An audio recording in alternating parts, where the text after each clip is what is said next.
ॐ भूर्भुवस्वः तत्सवितुर्वरेण्यं भर्गो देवस्य धीमहि धियो यो नः प्रचोदयात्। नमस्कार। दिव्य ज्योतिष परामर्श केंद्र में आपका हृदय से स्वागत है। मित्रों, आज हम चर्चा करने वाले हैं कि कर्क लग्न के विभिन्न भावों में बैठकर सूर्य किस प्रकार का फल प्रदान करते हैं।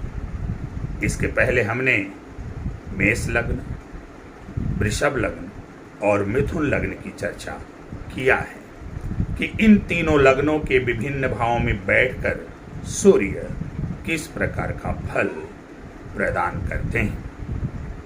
प्रिय मित्रों, आशा करते हैं आपने हमारे उन वीडियोस को अवश्य देखा होगा। यदि नहीं देखे हैं तो आप उन वीडियोस को ज़रूर देखें और उससे लाभान्वित हों। इससे पहले कि चर्चाओं के क्रम को हम आगे बढ़ाएं, हमारा आप सभी लोगों से एक निवेदन है कि यदि आपने हमारे चैनल को अभी तक सब्सक्राइब नहीं किया है तो आप हमारे चैनल दिव्य ज्योतिष परामर्श केंद्र को सब्सक्राइब कर लें। साथ में बेल आइकॉन का बटन भी दबाएं ताकि ज्योतिष से संबंधित, आपके जीवन से संबंधित जो भी हम महत्वपूर्ण वीडियोस बनाएं सबसे पहले वो आप तक पहुंचे और आप उनसे लाभान्वित हों। प्रिय मित्रों, एक बात मैं यहाँ पर आपको बता दूं कि हमने अपने वीडियोस में या अपने चर्चा परिचर्चा में इस बात का विशेष ध्यान रखा है कि जैसे इस दुनिया में बहुत सारे लोग हैं जिनके पास जन्म विवरण है और जन्म कुंडली है, परंतु ऐसे भी बहुत सारे लोग हैं जिनके पास ना तो कोई जन्म विवरण है और ना ही कोई जन्म कुंडली है। ऐसी स्थिति में उनको ये समझ में नहीं आता कि हम क्या उपाय करें जिससे कि हम अपने जीवन में आने वाली या चल रही जो भी समस्या, परेशानी, बाधा, रोग, रूप, ऋण इत्यादि हैं उनसे छुटकारा पा सकें और अपने जीवन को सुख, समृद्धि, खुशहाली एवं सफलता के मार्ग पर अग्रसर कर सकें। तो हमने उनका भी बहुत विशेष ध्यान रखा है। उनके लिए भी हमने वीडियो बनाया हुआ है जिन लोगों के पास ना तो जन्म का विवरण है और ना जन्म कुंडली है।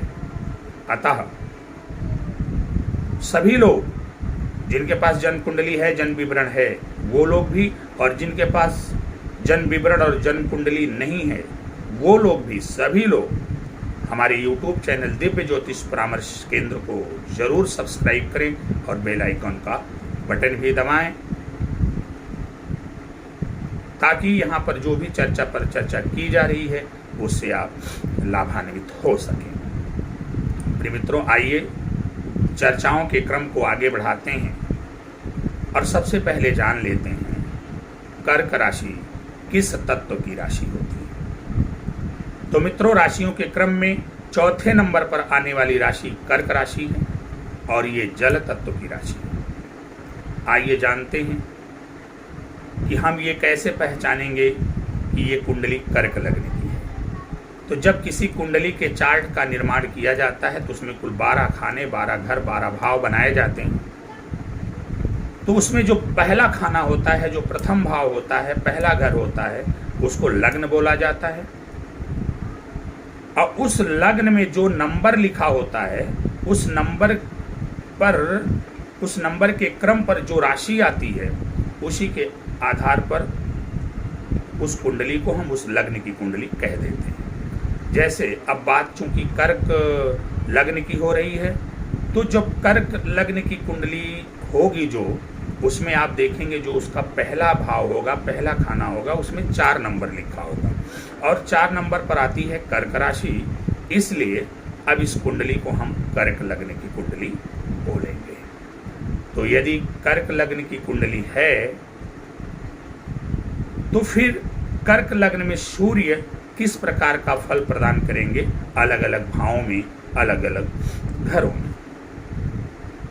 इससे पहले की चर्चा को आगे बढ़ाएं, आइए थोड़ा सा जान लेते हैं सूर्य के बारे में। सूर्य ग्रहों का राजा है, सूर्य शासक है, सूर्य तेज है, सूर्य ओज है। सूर्य मान सम्मान पद प्रतिष्ठा है।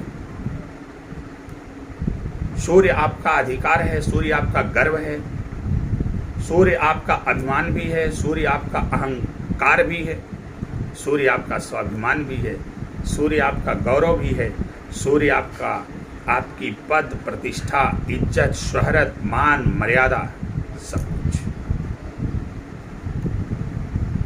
आप जानते हैं सूर्य ग्रहों का राजा होता है।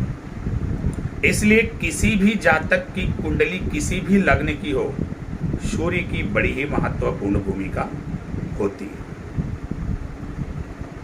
अब कर्क लग्न में सूर्य किस प्रकार का फल प्रदान करेंगे, इसकी चर्चा हम आपके बीच में करेंगे, लेकिन सबसे पहले ये जान लेते हैं कि कर्क लग्न के लोग कैसे होते हैं। तो जैसा कि आप जानते हैं कर्क राशि जल तत्व की राशि है, इसलिए कर्क लग्न के जो जातक होते हैं वो थोड़े से मूडी होते हैं, चंचल चित्त वाले होते हैं, गौर वर्ण होता है, बड़ा ही सुंदर स्वरूप होता है, अंतरात्मा बड़ी निर्मल होती, बड़े ही कर्मठी लगनशील होते, साहसी भी होते।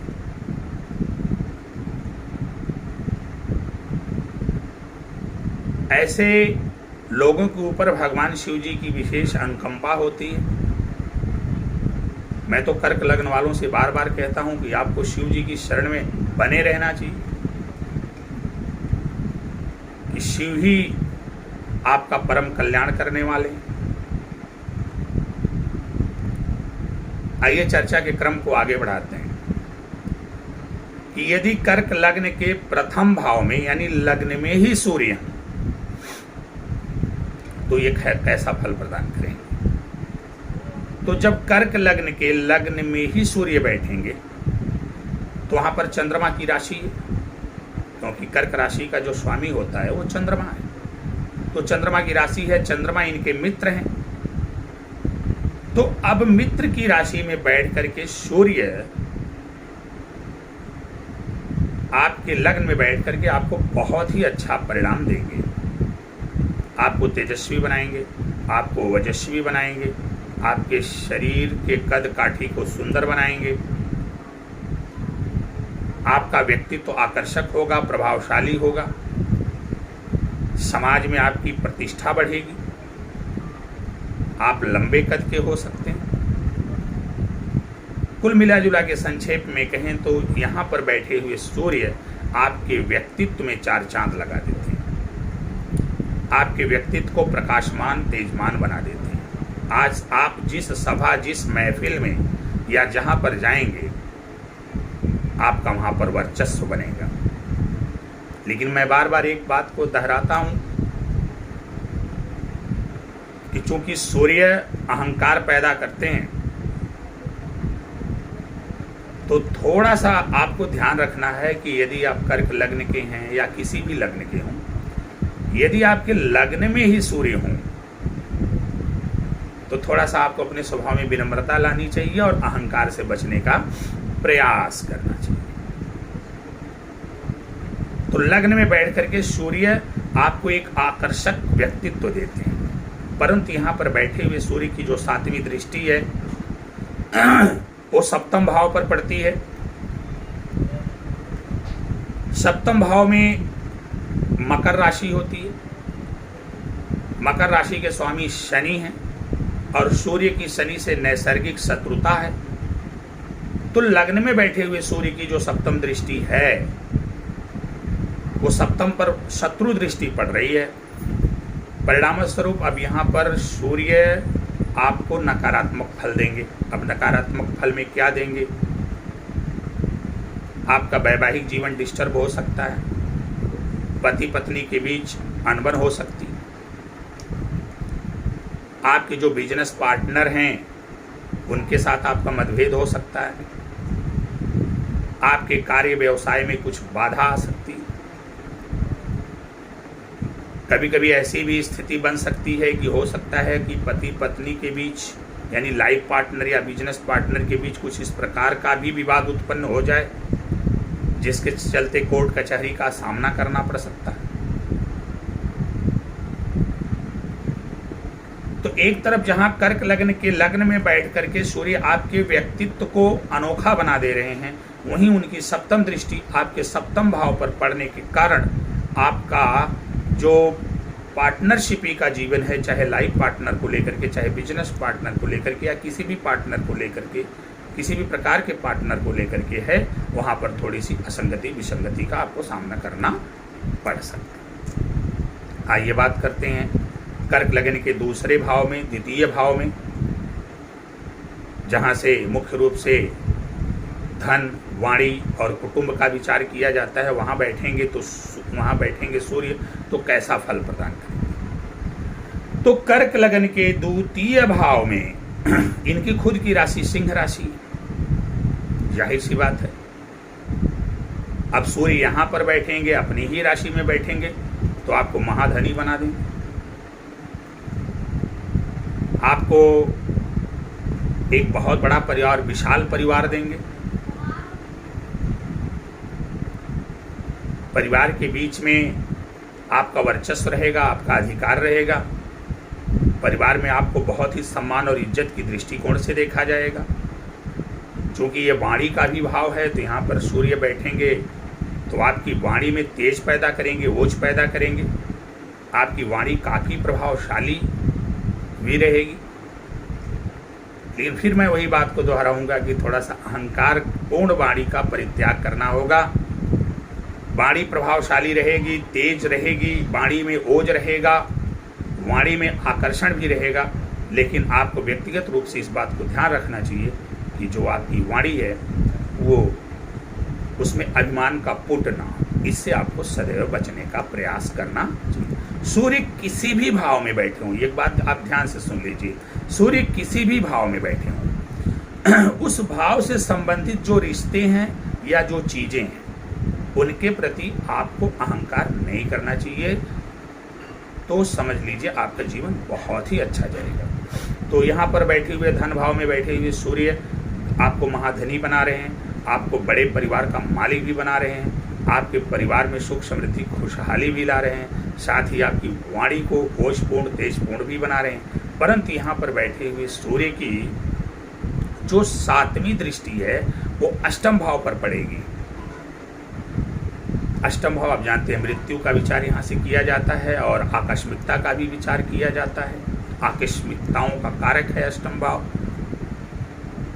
यहाँ से मृत्यु आयु का विचार किया जाता है। अब यहाँ पर बैठे हुए सूर्य की जो सप्तम दृष्टि है वो अष्टम भाव पर पड़ रही है और अष्टम भाव में इनके शत्रु शनि की कुंभ राशि है, अर्थात अष्टम भाव पर अब ये सूर्य की शत्रु दृष्टि पड़ेगी, जिसके कारण आपको मृत्यु तुल्य संकटों का सामना करना पड़ सकता है। मृत्यु तुल्य संकटों का सामना करना पड़ सकता है। अचानक से कोई बड़ा रोग भी हो सकता है या अचानक से कोई बड़ी दुर्घटना भी हो सकती है। इसके अलावा अचानक से आपको धन हानि भी हो सकती है। तो यहाँ पर बैठे हुए सूर्य आपको रोगी बनाएंगे, अचानक से धन हानि कराएंगे क्योंकि इनकी शत्रु दृष्टि पड़ रही है। परंतु वहीं पर अगर शनि से इनकी तात्कालिक मित्रता हो जाए, तात्कालिक मैत्री हो जाए, तब आप देखेंगे कि परिणाम जो है आपको सकारात्मक मिलेंगे। आपकी आयु में वृद्धि होगी, आपकी आयु की वृद्धि कराएंगे, अचानक से आपको धन लाभ कराएंगे, आपको लॉटरी लग सकती है। कुछ इस प्रकार का लाभ होगा कि आपको ऐसा लगेगा कि जैसे आपको गड़ा हुआ खजाना मिल गया। आपको रोगों से भी मुक्ति दिलाएंगे। अब आइए बात करते हैं कि कर्क लग्न के तीसरे भाव में बैठ करके सूर्य किस प्रकार का फल देंगे। तो कर्क लग्न के तीसरे भाव में जब सूर्य जाएंगे तो यहाँ पर कन्या राशि होगी, जो इनके मित्र बुध की राशि है। तो यहाँ पर बैठे हुए सूर्य चूंकि अपने मित्र के घर और मित्र की राशि में बैठेंगे, इसलिए आपको महापराक्रमी बनाएंगे। आप बहुत ही पराक्रमी होंगे, बड़े ही कर्मठी होंगे। आप अपने पराक्रम के द्वारा दुनिया में विशेष सफलता हासिल करेंगे। इसके अलावा छोटे भाई बहनों का सहयोग आपको प्राप्त होगा। उनका मान सम्मान, इज्जत, प्रेम इत्यादि आपको मिलेगा, उनका सहयोग मिलेगा आपको। फिर वही बात मैं दोहराऊंगा कि थोड़ा सा छोटे भाई बहनों के साथ आपका जो व्यवहार है वो प्रेमपूर्ण होना चाहिए, अहंकार उसमें नहीं आना चाहिए। तो सूर्य यहाँ पर बैठ करके आपको पराक्रमी बनाएंगे, छोटे भाई बहनों का सहयोग मिलेगा और अपने पराक्रम और कर्मठता के बलबूते पर आप दुनिया में एक अच्छा मुकाम और अच्छी ऊंचाई हासिल करेंगे। यहाँ पर बैठे हुए सूर्य की जो 7वीं दृष्टि है वो भाग्य भाव पर पड़ेगी, 9वें भाव पर पड़ेगी। 9वें भाव से धर्म और सत्कर्म, साथ ही साथ भाग्य का विचार किया जाता है, पिता का भी विचार किया जाता है। अब 9वें भाव में जो राशि है वो मीन राशि है और ये सूर्य के मित्र गुरु की राशि है। परिणाम स्वरूप आपके 9वें भाव, तीसरे भाव में बैठे हुए सूर्य की जो 7वीं दृष्टि है वो 9वें भाव पर मित्र दृष्टि पड़ रही है। इसके कारण अब सूर्य यहाँ पर बहुत ही अच्छा परिणाम आपको देंगे, आपको महाभाग्यशाली बनाएंगे, आपको धर्म और सत्कर्म से जोड़ेंगे, आपको विविध विषयों का ज्ञाता बनाएंगे, आपके अंदर धार्मिक और आध्यात्मिक ज्ञान बहुत अधिक होगा, आपको पिता का सहयोग और पिता का सुख प्राप्त होगा, आपके भाग्य में वृद्धि होगी, आप इस दुनिया में अपने धर्म और सत्कर्म के कारण जाने जाएंगे, पूजे जाएंगे। तो आपके भाग्य में वृद्धि कर रहे हैं, अर्थात तीसरे भाव में बैठे हुए सूर्य दोनों स्थितियों में आपको जबरदस्त लाभ दे रहा है। अगर आप कर्क लग्न के हैं और आपके तीसरे भाव में सूर्य बैठे हैं तो जहां बैठे हैं वहां पर तो अच्छा परिणाम दे रहे हैं। इसके अलावा जहां पर इनकी दृष्टि पड़ रही है वहां पर भी बहुत अच्छा रिजल्ट कर रहे हैं। तो आप कह सकते हैं कि कर्क लग्न में सूर्य का तीसरे घर में होना आपके लिए बहुत ही सुखदायी एवं भाग्यशाली है। आइए बात करते हैं कर्क लग्न के चौथे भाव में बैठ करके सूर्य किस प्रकार का फल प्रदान करेंगे। प्रिय मित्रों, कर्क लग्न के चौथे भाव में 7वें नंबर की राशि तुला राशि होती है और तुला राशि के जो स्वामी हैं शुक्र हैं और शुक्र इनके शत्रु हैं। तो अब यहां अपने शत्रु की राशि में सूर्य बैठ गए। अच्छा, दूसरी बात, तुला राशि में जाकर के सूर्य नीच के भी हो जाते हैं। तो अपनी नीच राशि शत्रु राशि में बैठ करके सूर्य अब यहां पर जो है आपको बुरा फल प्रदान करेंगे। चौथा घर भूमि, भवन, वाहन, सुख, माता, जनता इत्यादि का होता है। तो जाहिर सी बात है अब यहाँ नीच राशि में भी हैं और शत्रु की राशि में हैं, तो आपको भूमि, भवन, वाहन के सुख से वंचित करेंगे, आपको माता के सुख से भी वंचित करेंगे, आपको जनता के बीच में अपमानित होना पड़ सकता है, आपकी माता जी को कोई बड़ी और लंबी बीमारी हो सकती है, भूमि, भवन, वाहन इत्यादि का सुख नहीं मिल पाएगा। परंतु वहीं पर अगर इनका यहाँ पर नीच भंग हो जाए तो कुछ हद तक ये आपको सकारात्मक फल भी देंगे, लेकिन ऐसा तब होगा जब नीच भंग होगा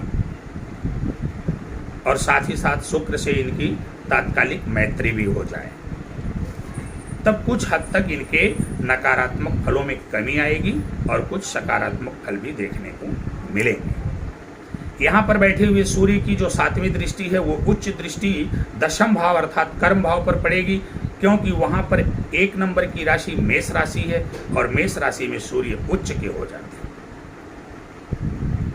तो एक तरफ जहां चौथे घर में बैठ करके सूर्य आपको अशुभ फल दे रहे हैं, भूमि भवन वाहन इत्यादि के सुख से वंचित करा रहे हैं, माता को कष्ट दे रहे हैं, माता को पीड़ा दे रहे हैं, जनता के बीच में आपको अपमानित कर रहे हैं, वहीं पर इनकी उच्च दृष्टि कर्म भाव पर पड़ने से आपको कर्म के क्षेत्र में जबरदस्त सफलता दिलाएंगे।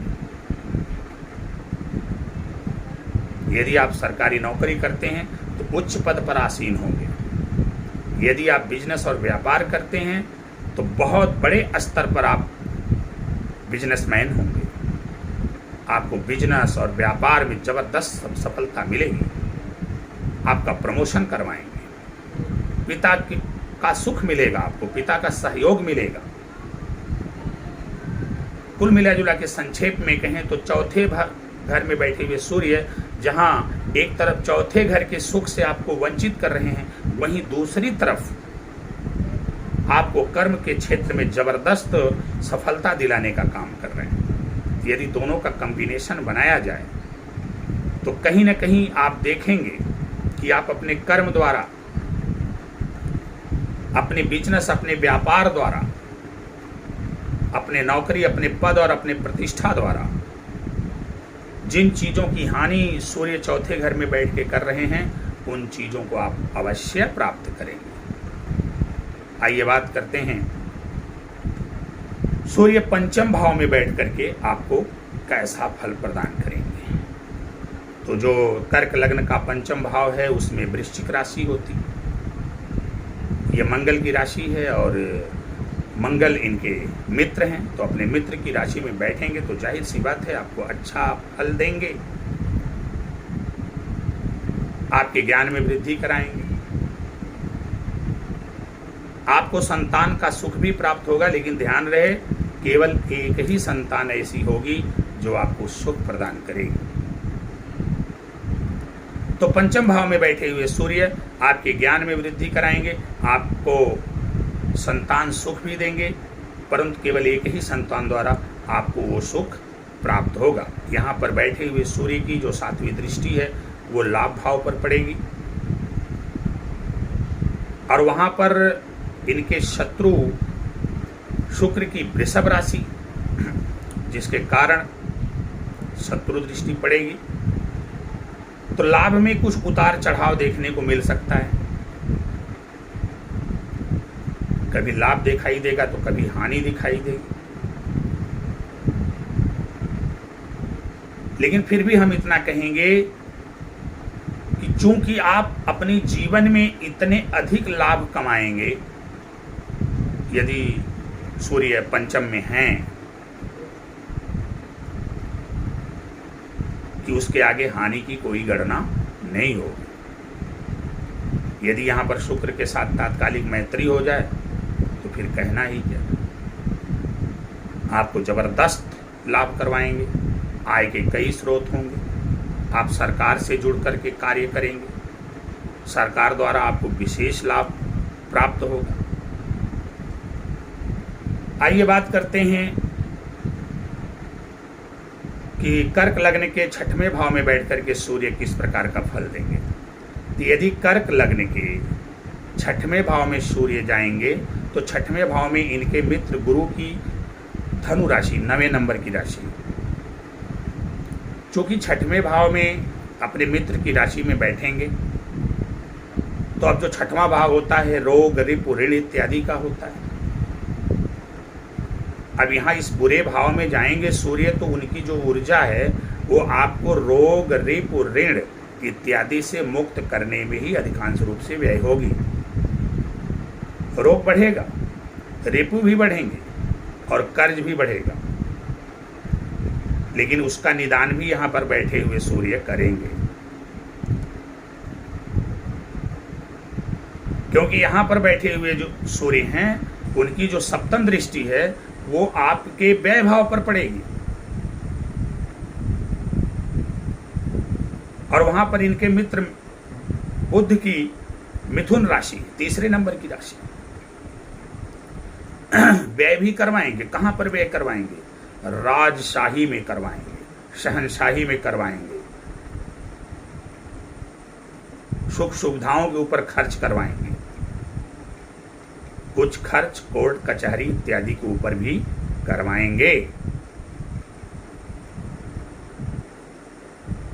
लेकिन इतना सब करवाने के बाद सफलता आपको ही मिलेगी। तो कर्क लग्न के 6वें भाव में बैठे हुए सूर्य एक तरफ जहां रोग रिप ऋण की वृद्धि कर रहे हैं, आपके खर्च को सप्तम दृष्टि के द्वारा व्यय भाव पर डालकर बढ़ाने का प्रयास कर रहे हैं, आपको कोर्ट कचहरी की तरफ लेके जा रहे हैं, तो वहीं दूसरी तरफ इन सारी चीजों की तरफ लेकर जाएंगे भी और आपको बचाएंगे भी यही सूर्य।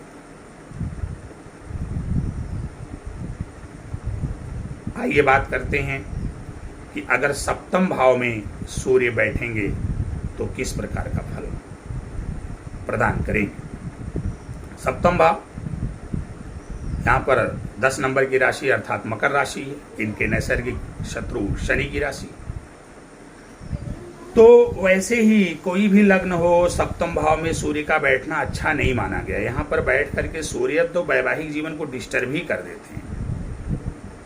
अब कर्क लग्न के सप्तम भाव में सूर्य बैठेंगे तो शत्रु की राशि में जब बैठेंगे तो जाहिर सी बात है जब यहाँ पर अच्छा परिणाम तो करेंगे नहीं, तो दाम्पत्य जीवन को बिल्कुल ही झमेले में डाल देंगे। पति पत्नी के बीच अनबन करवाएंगे, कोर्ट कचहरी तक लेकर जाएंगे, या पत्नी को कोई लंबी और बड़ी बीमारी दे सकते हैं, या पति को बीमार कर सकते हैं। तो यहाँ पर बैठे हुए सूर्य पार्टनर के साथ आपकी जमने नहीं देंगे।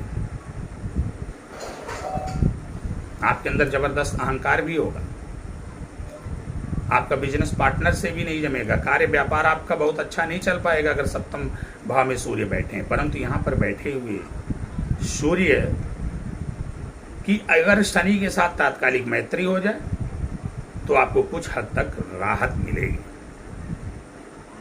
यहाँ पर बैठे हुए सूर्य की जो 7वीं दृष्टि है वो आपके लग्न पर पड़ेगी। तो सप्तम भाव में बैठ करके सूर्य जब आपके लग्न को देखेंगे तो आपको तेजस्वी वजस्वी प्रभावशाली व्यक्तित्व का मालिक बना देंगे। समाज में आपकी पद और प्रतिष्ठा भी बढ़ने लगेगी। आइए बात करते हैं अष्टम भाव में सूर्य का क्या फल हो। तो यदि कर्क लग्न के अष्टम भाव में सूर्य जाएंगे तो यहां पर भी इनके नैसर्गिक शत्रु शनि की कुंभ राशि है, 11वें नंबर की राशि। तो अपने शत्रु की राशि में अष्टम भाव में सूर्य बैठेंगे तो जाहिर सी बात है यहां पर भी अच्छे फल नहीं दे पाएंगे। यहां पर सूर्य पीड़ित हो जाएंगे, कारण कि शनि इनके नैसर्गिक शत्रु हैं। अब यहां पर जब सूर्य बैठेंगे तो आपको बुरे परिणाम देंगे, आपको मृत्यु तुल्य कष्ट का सामना करना पड़ सकता है। आपके साथ अचानक से कोई बड़ी दुर्घटना हो सकती है, आपके सर में चोट लग सकती है, आप माइग्रेन के शिकार हो सकते हैं, आप पिता के सुख से वंचित होंगे, समाज में आपकी पद प्रतिष्ठा गिरेगी, आपके ऊपर अचानक से कोई इल्जाम लगाया, आरोप लगाया जा सकता है।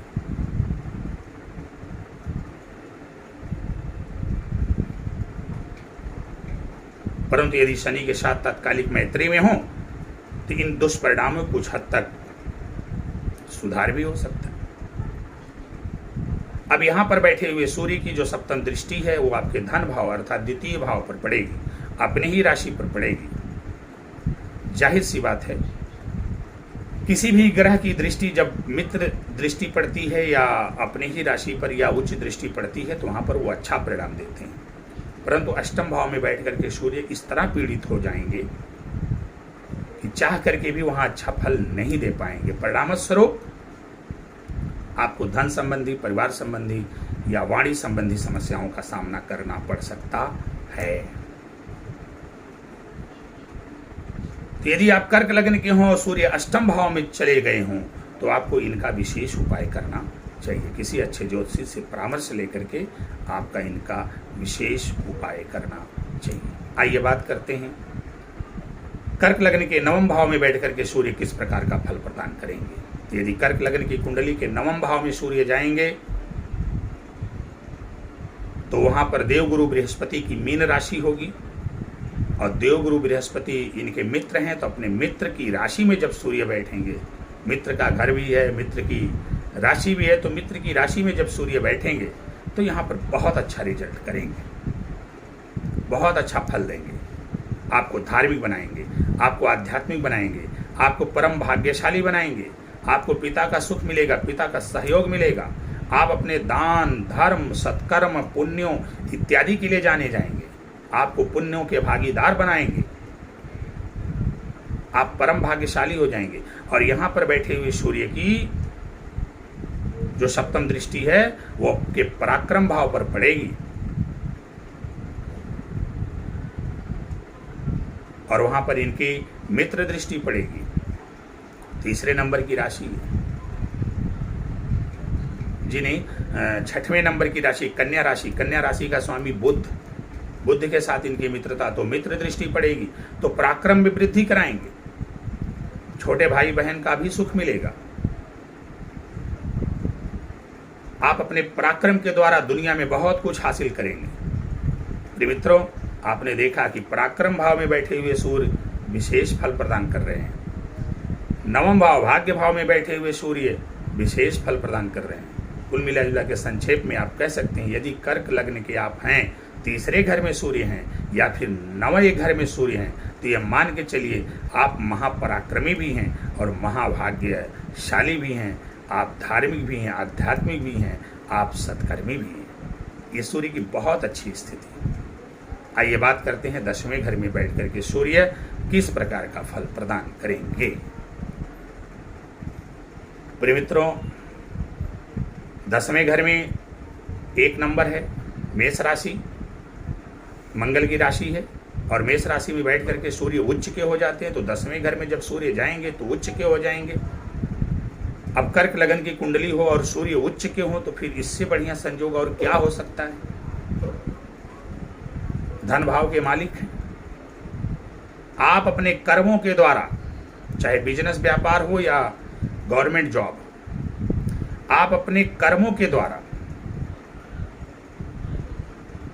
महाधनी हो जाएंगे इस दुनिया में। आप अपने कर्मों के द्वारा ऐश्वर्यवान, धनवान, पद प्रतिष्ठा संपन्न होंगे, आपको पिता का संपूर्ण सुख मिलेगा। कर्म के क्षेत्र में आप अग्रणी रहेंगे, सिरमौर रहेंगे, उच्च पद पर आप आसीन होंगे। यदि आप व्यापार कर रहे हैं तो उच्च कोटि के व्यापारी भी होंगे। यहाँ पर बैठे हुए सूर्य की जो सप्तम दृष्टि है वो आपके चौथे घर पर पड़ेगी, जहाँ से भूमि भवन वाहन इत्यादि देखा जाता है। वहाँ पर शुक्र की राशि है 7वीं राशि तुला राशि। तुला राशि में सूर्य नीच के होते हैं, तो यहाँ पर बैठे हुए सूर्य जब नीच दृष्टि डालेंगे तो आपको भूमि भवन वाहन के सुख से वंचित कर सकते हैं, माता के सुख से वंचित कर सकते हैं। तो यदि 10वें घर में सूर्य हैं तो एक तरफ जहां आपको महा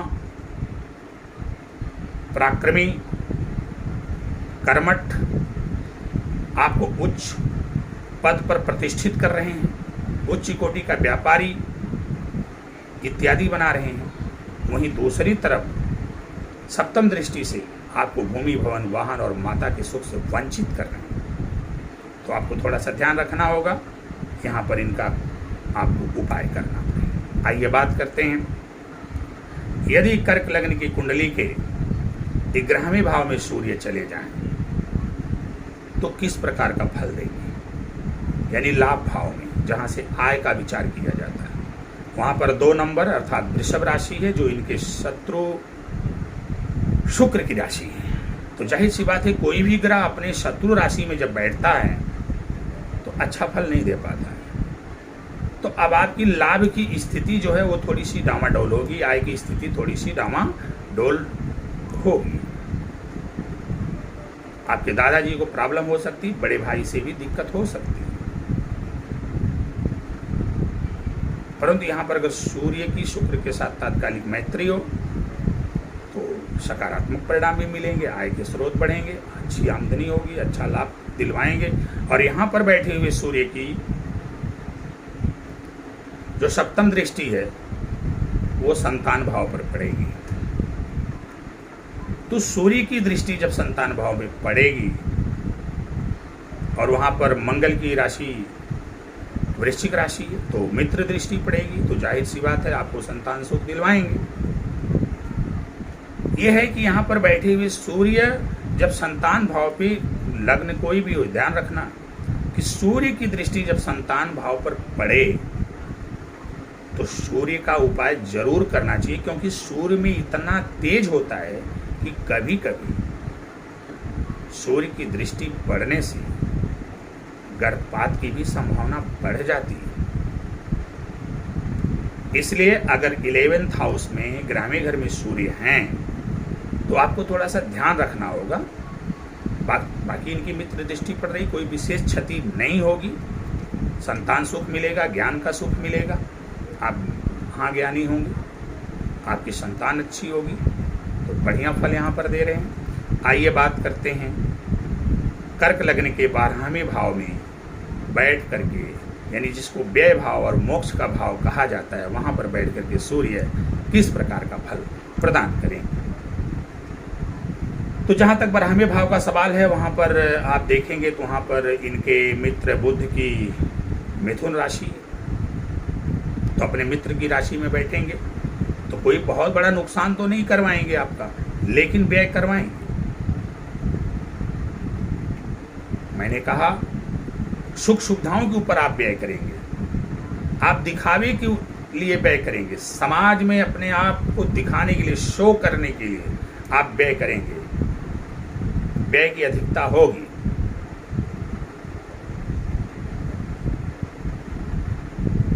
कुछ व्यय आपका कोर्ट कचहरी के चक्कर में भी हो सकता है। यहां पर बैठे हुए सूर्य की जो सप्तम दृष्टि है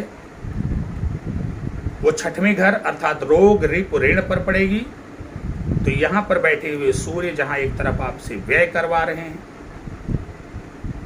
सुख सुविधाओं पर व्यय करवा रहे हैं, दिखावे में व्यय करवा रहे हैं, कोर्ट कचहरी इत्यादि के चक्कर में व्यय करवा रहे हैं, वहीं दूसरी तरफ इनकी जो दृष्टि है वो 6वें घर पर मित्र दृष्टि पड़ रही है, जिसके कारण यहाँ पर बैठे हुए सूर्य आपको रोग रिप ऋण इत्यादि से मुक्ति दिलाएंगे, आपको शत्रुहंता बनाएंगे। तो प्रिय मित्रों, ये रहा कर्क लग्न के विभिन्न भावों में बैठे हुए सूर्य का फलादेश। आशा करते हैं कि आप हमारे इस वीडियो को सुन करके विशेष रूप से लाभ प्राप्त करेंगे। आज हमने कर्क लग्न की चर्चा किया, अगली चर्चा हम सिंह लग्न के करेंगे कि सिंह लग्न के विभिन्न भावों में बैठ करके सूर्य किस प्रकार का फल प्रदान करते हैं। प्रिय मित्रों, जाते जाते एक बार पुनः आप सभी लोगों से निवेदन है कि आप सभी लोग हमारे YouTube चैनल दिव्य ज्योतिष परामर्श केंद्र को अवश्य सब्सक्राइब करें, बेल आइकन का बटन भी दबाएं और दूसरे लोगों से भी सब्सक्राइब करवाएं। और हमारे चैनल में जाकर के जो विभिन्न प्रकार के वीडियोस डाले गए हैं जो आपके लिए बहुत ही महत्वपूर्ण और जीवनोपयोगी हैं, उनसे आप लाभान्वित हों। वहाँ पर बताई गई बातों का अक्षरशः पालन करते हुए आप लाभ प्राप्त करें। हमारे वीडियोस को लाइक, कमेंट और शेयर भी करें ताकि और दूसरे लोग भी लाभान्वित हो सकें। इसके अलावा आप कमेंट में अपनी कुंडली डाल सकते हैं, अपना जन्म विवरण डाल सकते हैं। जैसे ही मौका मिलेगा हम आपके कुंडली को देखेंगे और उपाय भी बताएंगे। साथ ही साथ उन लोगों से भी, उन मित्रों से भी मेरा निवेदन है जिनके पास जन्म विवरण और जन्म कुंडली नहीं है, उन्हें हतोत्साहित और निराश होने की आवश्यकता नहीं है। उनके लिए भी हम वीडियोस लगातार बना रहे हैं, तो वो लोग भी हमारे चैनल को सब्सक्राइब करें, बेल आइकन का बटन भी दबाएं।